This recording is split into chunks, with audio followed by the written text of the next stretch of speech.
It got crazy on Instagram last week. I don't know whether you saw it or not, but a reel of mine got some serious traction with some algorithms kicking into gear, thankfully.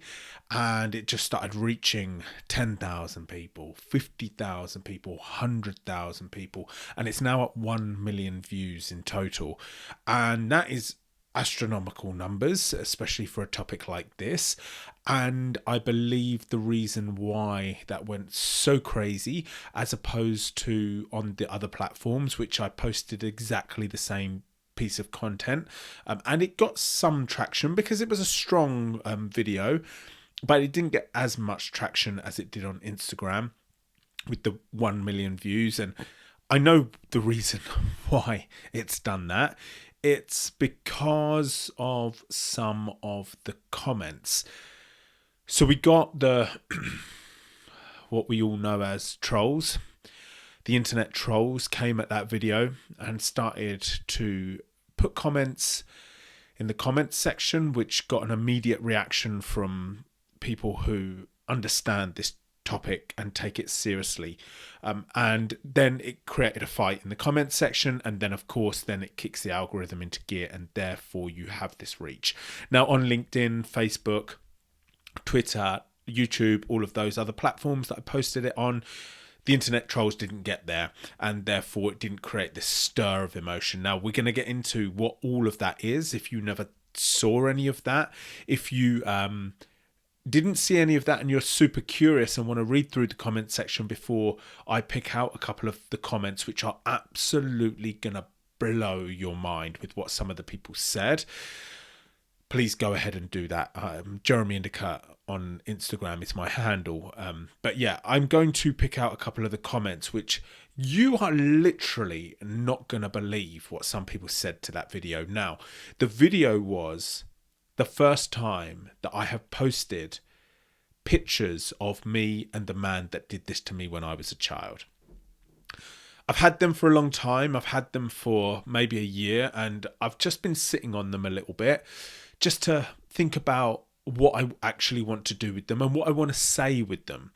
And I felt like this was the correct time, and I put together a short reel in that typical kind of reel trend or fashion with the fonts that start popping up, and then I put it together and I posted it. Now, for everybody that's watching along on YouTube, I'm actually going to play the video here, but I know many are listening along on the on your podcast app, and as there's no voiceover for that particular reel, it just wouldn't make sense. So for you YouTube watchers, here it is.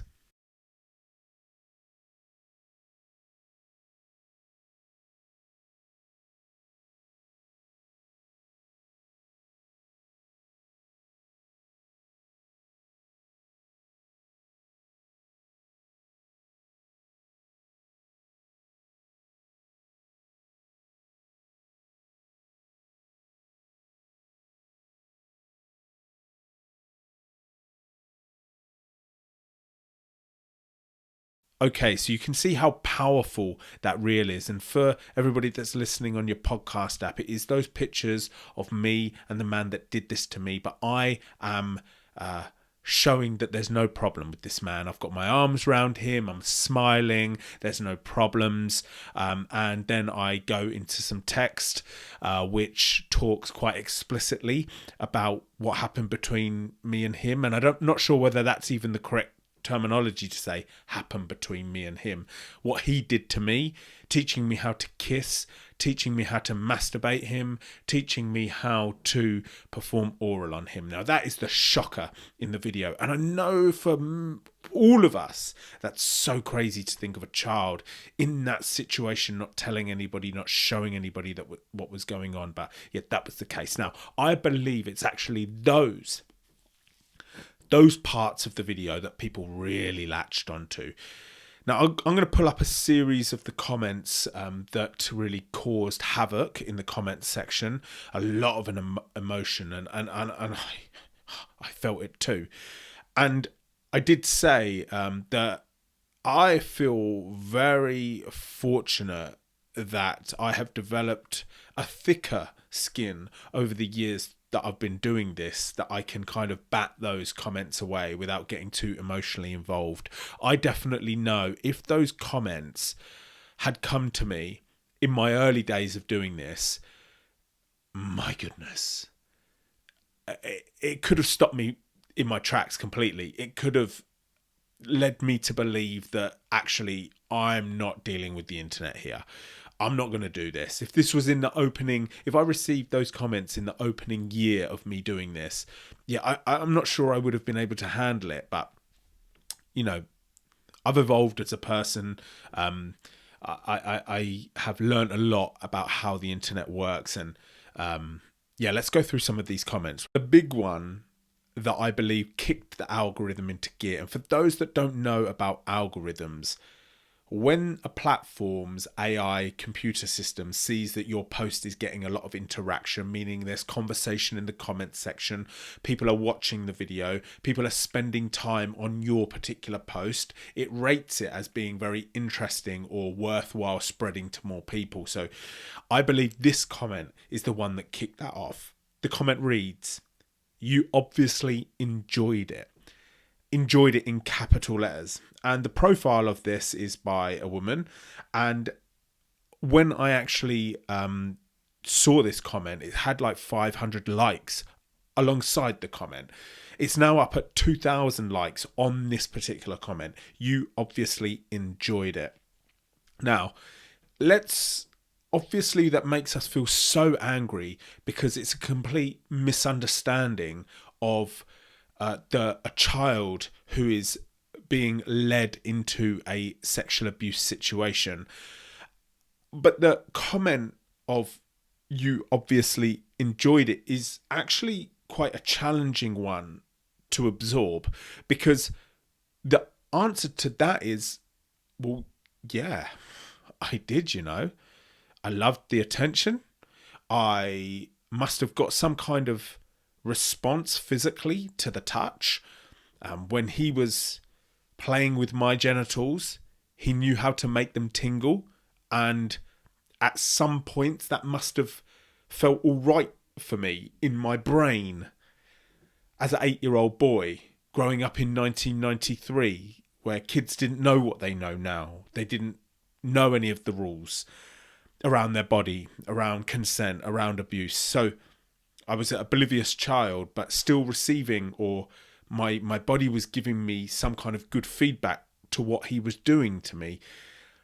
And he must have given me some sort of praise to keep me coming back. And so, yeah, that comment of "you obviously enjoyed it," in some respects, is true. But I know what that particular person is getting at. And we're going to get into that a little bit more. But the response to that particular comment, I'm not sure where it's at now. But I mean, there were hundreds of replies. Hundreds of replies from two camps. One basically saying "go to hell," and the other saying, yeah, I mean, if he was there and never told anybody, then he obviously did enjoy it. And then more comments would come under that. So it just caused this massive commotion and almost hurricane of tornado of comments. Right, so when I saw this comment, I obviously was sad that somebody would write that. But at the same time, and this is not a good thing from me, right? This is not a positive way for me to look at it. And this isn't good behavior from me. This isn't a good way for me as a person to think about this. But the fact of the matter is, sometimes on these posts, you need a comment like that to kick the algorithm into gear. Because otherwise we're dealing with something that it's just not getting any traction. And I believe that's the comment that gave this reel, directed this reel towards the 1 million people that have watched it so far. But it's not what we want, right? It's not what we want. That just helps me numbers wise, and new people came to my profile, but that's not actually what we want. But some people are in belief that, if a child sticks around with their abuser, if a child continues to go back to a situation where they're being sexually abused, then they enjoyed it. And it's not that it's their fault, but it's that, well, what you're complaining about now situation. Okay, let me pull up another comment that I received. 2 comments that leads us on very nicely to the next stage of what we're talking about here. Someone has written, should have said something while it happened. Now, on YouTube, I'm pulling up these comments on the screen. You're going to see that I've actually blurred out the people that have actually commented with this. And if you wanted, you could go and find these comments on the reel on Instagram, right? They're all there. The reason why I'm blurring them out for this purpose, for this podcast, is because I'm not trying to kind of, you know what? I don't want to make it about the people that have commented. What I want to make this about is this is an insight into how large portions of society actually think. Should have said something while it happened. And another one along those lines, another comment is, if you had the chance to say something and you don't, then you're consenting. So people aren't thinking about children being minors and not being able to consent to something that they've been manipulated or groomed into doing with an adult. But these people think that it doesn't matter. They're all human beings with a voice, and if they don't like it, they should say something. And if they don't say something, that means they like it, so they shouldn't complain about it 20 years later. Somebody mentioned to me that all of these comments are coming from abusers themselves. These are all paedophiles talking, commenting on posts like mine, trying to shut them down so that, because they are of a movement, which there is this movement out there, that don't think that there should be an age of consent. And actually children, or all human beings from the day of birth, are sexual in nature, and that adults are giving children a loving, caring, nurturing sexual time, and there should be nothing wrong with that. There is that camp out there. Let me tell you that. And if that's a shock to you, then we need to talk about that more. Someone else said to me that a lot of these comments that I got were probably bots. So AI computer systems generating comments, because, and this was scary for me to hear. They said that these computer systems will be generating these comments, adding shame to the person whose post it is, and letting other people know that you will be shamed, and so that you need to keep quiet. So they're almost paedophile run bots, and they want to really silence anyone that's speaking out, and these comments may be from that, and that may be the case, and that's pretty scary for me. I feel like that there are circles out there that are generating hate towards people who are speaking out about sexual abuse in their childhood. So they want to silence the subject so that nobody's speaking out about it, which I thought was pretty crazy. So these 2 comments, there were many like this. You didn't say something at the time. It couldn't have been that bad. And again, we come back to this point. It wasn't that bad. And some people may hate me for saying that because it's sexual abuse of a child, but I'm just giving it to you in real terms. When I was in that situation, nothing he was doing was painful. Okay, there was one thing that he did that was painful to me. He tried to put his fingers in my anus, but I told him no, and he never did it again. That was the only really painful thing I can remember. It all just felt normal. It felt comforting. I kind of knew that it needed to be kept a secret. I wasn't sure. I didn't analyse whether other people were doing it or whether it was just me in this situation. I never thought about it as being wrong. And I know that's crazy for us to think about as adults. But please remember what it used to be like when you were a child. Think about something that was going on in your house that you thought was normal, that now you're an adult, you look back and you'd be like, that wasn't normal. And that would raise alarm bells for me as an adult today if I heard that a child's home had that going on in it. And I'm not even talking about abusive stuff, maybe. Who knows? Let me give you another example that we can relate to, right? To put us back in the mind of a child.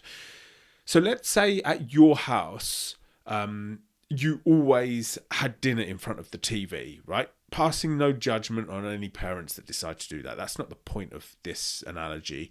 Let's say that you always had dinner in front of the TV. And in fact, you did it as a family. You just watched the TV and you all ate dinner together. And that was what happened in your house all of the time. You never thought any different. There's nothing to lead you to think any different.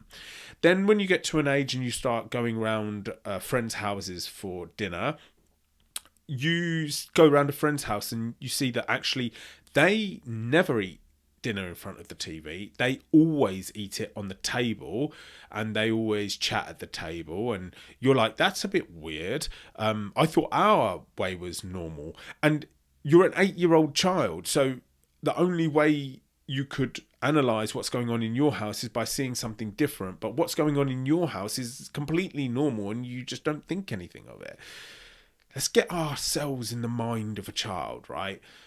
So, yeah, that's where you start to see this almost attack on my post, where it's like, how was I supposed to say something at the time?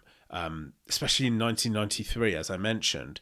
So yeah, that's crazy. And look, if you're listening to this on your podcast app, I would say, I'm just thinking in my head as I'm speaking, I would say go to my Instagram feed and check this reel out first before you listen to this, because that's really going to give you some context to what I'm talking about. So let me find up another comment. Okay, here's a big one, right? And we can just pass through these because they are just people trying to get a reaction, I believe. There's lots of comments saying gay. Bro, you're gay. That's well gay. Or gay with loads of Ys. And they're just idiots. Do you know what I mean? I don't even think they're bots. I think they're just idiots. I don't even think they even watched the whole reel. They're probably just people who sit behind their computer on an evening and just love commenting on stuff to get a reaction. But here's another comment that came through. Bro, you were smiling the whole time. He taught you skills you didn't have and how to work hard. This is why you're successful today, and you want to drag him through the mud now instead of then. We don't care. Stop begging for attention. Here's another one. Obviously you enjoyed it and wanted it then, and now you're speaking about it now for sympathy and you're gay. So, oh my God. There were so many comments basically saying that I'm looking for attention and I'm building a career off the back of this and I want everybody to feel sorry for me. And the only reason why I'm saying something now is because I'm looking for clout on Instagram. And it's like, yeah, damn right I'm making a career out of this because something needs to be done. Damn right I'm looking for attention on Instagram because I'm trying to get eyes on this topic. Damn right I'm doing all of that. Damn right I'm trying to make some money out of this because otherwise how am I supposed to do it full time and sustain myself? They are all valid points. In fact, every time I'm now going through all of these comments, I'm like, yeah, okay, maybe they're all telling the truth, but they're all twisted in their mind. Here's another one. What a wild trauma dump. This is Instagram, not your therapist that works hard to listen to whatever the fuck this is. Here's another one, spelt terribly, by the way.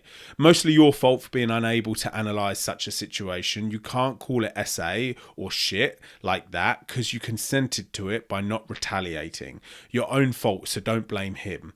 Also, I'm thinking logically here. You can't blame other people for your own choices. And if you're trying to say I'm trying to protect the so-called guy that SA'd him, no, I'm just thinking rationally and taking situation logically. Have a good day. So there are people who really, really think this. Here's another comment. You waited until you were 30 and decided to post this on Instagram. Very strange man you are. And here's another comment. So, you good at sucking dick? And you're like, oh my goodness. And here's another one. Do you still give oral? So, I think that's enough from the comments, right? There's so many like that. And you can go and check them out if you want to read something and see how a lot of society are thinking. And I believe that actually, you know what? Not many. There are still so many people who don't take this seriously. There are still so many people who don't understand the trauma that it inflicts on a child's brain that they then start to try to unpick and realize as an adult how it really redirects your life, and so many people don't make it through. We know the suicide rates are higher amongst people who have been sexually abused in their childhood, and these people aren't taking any of that seriously. They don't see the seriousness of the crime. And I wonder, because I did start replying to a couple of these comments here and there, but I do wonder whether what they would say if it had happened to them, or what they would say if it happened to their child. Now, granted, probably loads of those people are not with children, or they haven't got children themselves. But would that change? Would they say the same thing to their own child? Another interesting point that somebody made was, and a few people commented with this. You wouldn't be writing that comment if it was a woman posting this post. And I'm not trying to make this about gender whatsoever. But yeah, maybe because I'm a man, people felt not safer or not even not braver either, but like it was okay to attack me in this way. And again, I'm just going to say what I said at the start. Thank goodness I'm 5.5 years into this, because those comments, right? And there are like 1,500 comments on there now. I believe it's up to that. They will make any victim of sexual abuse crumble in a moment. I am so pleased, because I remember the first ever time I got a negative comment. It really threw me. It really did. I think I didn't sleep for some nights, but for this, I mean, whatever. More is coming. I spoke to a couple of my mates about it, and they were furious. My mates were messaging me, and I said, "Don't go back at them. Just don't waste your time." And we need to be prepared, because more of this is coming. Yeah, this isn't the last time that this happens. More of this type of thing is coming, and what it's doing is giving us fuel for the fire, to understand how large circles in our society think when it comes to this crime, and that we need to at least get good, powerful information out there. Not necessarily, we're not trying to change everyone's mind, because that's almost impossible, but let's just get better information out there. And just for me to finish off, lots of people were in the comments section saying, why are you blurring out his face? You're protecting a paedophile. You're protecting an abuser. Show his face. Now, just for the record, so that people know, I cannot show his face. I tried to prosecute him. I went through the legal system. That failed. So in the eyes of the criminal justice system, he is innocent. I then cannot post his face and say that he is a certain person, because that is defamation and that's a criminal offence. So I don't need to get in any more trouble than I already have. If you know my story, you know about me knocking on his door and getting a criminal record for that. So I need to play the game very carefully too. There's nothing about name and shaming here, because I cannot do that. I will be in big trouble for that. So that's why I blurred out his face and just showed my face as a boy. So that seems to be quite the episode on this journey of raising awareness in the variety of ways that I possibly can. And I think I'm going to really speak about this in these live events that I've got coming up. If you don't know about those, I'm speaking twice in London, one on the 11th, one on the 17th of July. And I'm looking for more venues around the country to host my event in. So please, if you know of places that hold around 30 people and have got a screen that I can show my presentation on, please let me know, because I'd love to go into all the major cities. Let's get up north, let's go to the west, let's go to the east, let's get down south, and let's start getting this momentum on these live events, and let's start opening the conversation. This is a good talking point for us to understand more. And you know what? I feel like I've been talking at a million miles per hour, so I'm sorry, maybe I should have taken a few breaths through talking about this, but it's actually quite late and I'm trying to get my work done before I pack up for tonight. So just a big thank you for joining me on another podcast. I know that the style of them has slightly changed because things have changed, to be honest, and I'm trying to just spin quite a few plates at the moment. So just quick fire podcasts like this, the last two have been like that. You would have seen them. I hope to do some more reaction videos too soon, so just bear with me, right? I'm just trying to launch these live events and continue with the bookings and just get into as many schools as I can and really take this places. So big thank you for joining me, and I'll see you again for another podcast soon. Thank you.